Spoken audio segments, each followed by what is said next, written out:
رمضان میں بھی ہم لوگوں نے سیم کوشش کرنی ہے، سیم ایٹیچیوڈ رکھنا ہے، سیم طریقہ رکھنا ہے، بچوں کو بتانا ہے کہ یہ ایک خاص مہینہ ہے۔ حضرت عائشہ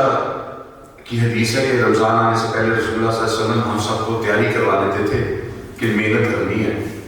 اور ایک حدیث ہے رسول اللہ صلی اللہ علیہ وسلم کی بخاری میں، من قام لیلۃ القدر ایمانا و احتسابا غفر له ما تقدم من ذنبه ومن صام رمضان ایمانا و احتسابا غفر له ما تقدم من ذنبه۔ رسول اللہ صلی اللہ علیہ وسلم نے کہا ہے کہ جس نے ایمان کے ساتھ اچھے نتیجے کے نیت سے ایمان کے ساتھ لیلۃ القدر میں قیام کیا، اس کے بھی پرانے گناہ معاف، اور جس نے ایمان کے ساتھ اور احتساب کے ساتھ روزے رکھے اس کے بھی پرانے سارے گناہ معاف۔ تو یہ موقع ہے ہم سب کے پاس، ہم سب گناہ گار ہیں،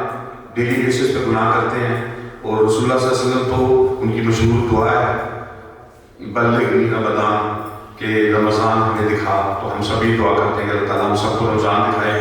کیونکہ ہم میں سے کسی کو نہیں پتہ کہ کون دیکھ سکے گا کون نہیں دیکھ سکے گا۔ ہم پلان کر سکتے ہیں، امید کر سکتے ہیں اور دعا کر سکتے ہیں کہ اللہ ہمیں رمضان دکھائے اور ایک موقع دے کہ ہم اپنے پرانے گناہ معاف کر لیں۔ اسی سے ریلیٹڈ ایک اور حدیث مجھے یاد آ گئی کہ رسول اللہ صلی اللہ علیہ وسلم محراب پہ چڑھ رہے تھے، تو ایک قدم چڑھ کے رکے، دوسرا قدم چڑھ کے رکے، تیسرا قدم چڑھ کے رکے، پھر اس کے بعد یہ صحابہ نے پوچھا یا رسول اللہ آپ نے مطلب عام طور پہ ایسا نہیں کرتے؟ تو انہوں نے کہا کہ جبریل میرے پاس آئے تھے اور انہوں نے مجھے کہا میں جو بھی کہوں آپ آمین کہیے گا۔ تو ان میں سے ایک بات یہ تھی کہ جسے رمضان ملا اور اس نے جنت حاصل نہ کر لی، اس کے اوپر وائل کا لفظ آتا ہے عربی میں، یعنی بہت ہی بدقسمت ہے وہ شخص،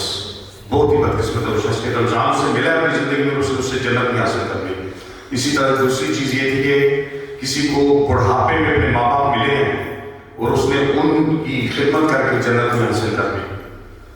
تو یہ رمضان ایک موقع ہے ہم سب کے لیے کہ ہم خود بھی جنت حاصل کریں اور اپنے بچوں کو سیکھنے کا موقع دیں۔ آپ نے روٹین میں کرنا ہے، نیچرلی کرنا ہے، بچہ خود ہی دیکھے گا، خود ہی سیکھے گا، خود ہی کرے گا، اسے پتہ چلے گا کہ یہ اس طرح کی چیزیں ہیں۔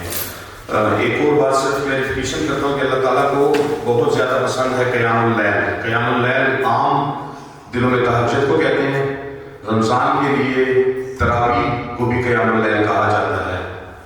تو تراویح میں کھڑے ہونا بہت اچھا کام ہے، اس کے علاوہ اس کے بعد اس کے ساتھ اکیلے میں قیام اللیل کرنا بھی بہت اچھی بات ہے۔ اللہ کو میں امید رکھتا ہوں کہ بعض جماعت تراویح کی نسبت اکیلے اندھیرے کمرے میں قیام اللیل ایک بندے کا زیادہ پسند آئے گا اور زیادہ پسند ہے انشاءاللہ۔